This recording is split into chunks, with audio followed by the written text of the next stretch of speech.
ഞാനിപ്പോൾ ലുലുവിലാണിട്ടുള്ളത്. അപ്പോൾ ഞാനിങ്ങനെ ചിന്തിക്കിയിരുന്നു, ഈ പാവപ്പെട്ട മിഡിൽ ക്ലാസ് പ്രവാസികളൊക്കെ നാട്ടിൽ പോകുമ്പോൾ എത്ര ബുദ്ധിമുട്ടുണ്ടാവില്ലേ ഓരോ ലഗേജ് ഫില്ല് ചെയ്യണമെന്നൊക്കെ. ഒരു പാക്കറ്റ് സ്നിക്കേഴ്സിന് കൊടുക്കണം 2 ദിനാറും 3 ദിനാറും. ഇതുപോലെ തന്നെയാണ് ബോണ്ടി ആണെങ്കിലും കൊടുക്കണം 2 ദിനാറും 3 ദിനാറൊക്കെ. 1 കിലോ ബദാമിന് കൊടുക്കണം 3 കേടിക്ക് മേലെ. 1 കിലോ പിസ്തയ്ക്ക് കൊടുക്കണം 4ഉം 5ഉം കേടിയൊക്കെ. അതുപോലെ തന്നെയാണ് നല്ലൊരു ഈത്തപ്പഴം കിട്ടണമെങ്കിലും ഈ പറഞ്ഞതുപോലെ 5 കേടി 4 കേടിയൊക്കെ റേറ്റ് ഉണ്ടാവും. വാച്ച്, സ്പ്രേ, നിവ്യ, മറ്റ് ക്രീമും കാര്യങ്ങളൊക്കെ ആയിട്ട് തന്നെ ഒരു പ്രവാസി ചുരുക്കി പറഞ്ഞാൽ നാട്ടിൽ പോകണമെന്നുണ്ടെങ്കിൽ 1 മാസത്തെ പൈസ വേണ്ടി വരും. 100-150 കേടി വേണ്ടി വരും. പിന്നെ കമ്പനി ടിക്കറ്റ് പ്രൊവൈഡ് ചെയ്യണില്ല എന്നുണ്ടെങ്കിൽ പറയും വേണ്ട, ഒരു 1.5 മാസത്തെ പൈസ വേണം ഒരു പ്രവാസിക്ക് നാട്ടിൽ പോകണം എന്നുണ്ടെങ്കിൽ.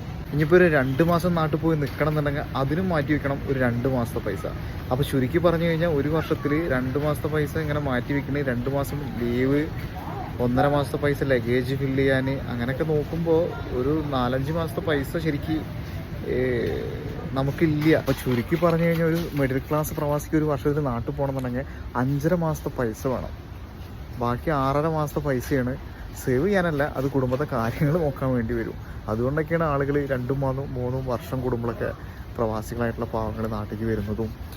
ശരിക്കും പറയുകയാണെങ്കിൽ എനിക്ക് തോന്നുന്നു ഈ ബാംഗ്ലൂർ, എറണാകുളത്തൊക്കെ ജോലിയുള്ള അത്യാവശ്യം കാശും കാര്യങ്ങളൊക്കെ ഉള്ളവർക്കാണ് ഒന്നുകൂടെ സുഖം. കാര്യം ഈ നാട്ടിലേക്ക് വരുന്ന എക്സ്പെൻസ്, ലഗേജ് കൊണ്ടുവരുന്ന എക്സ്പെൻസ്, അത്തരം എക്സ്പെൻസുകളൊന്നും ഉണ്ടാവില്ല. നമ്മൾ പാവം പ്രവാസികളാണ് നാട്ടിലേക്ക് വരുമ്പോൾ ഇത്തരത്തിൽ ലഗേജ് കൊണ്ടുവരണം എന്നുള്ള ഒരു ആചാരങ്ങളൊക്കെ നിലനിൽക്കുന്നത്. അത് കൊടുക്കുന്നതുകൊണ്ട് പറയല്ല, ഓരോ ആളുകളുടെയൊക്കെ കഷ്ടപ്പാടും കാര്യങ്ങളൊക്കെ ഞാൻ അറിയിക്കുകയാണെന്ന് മാത്രം. എന്താ തൊട്ടാ ശരി.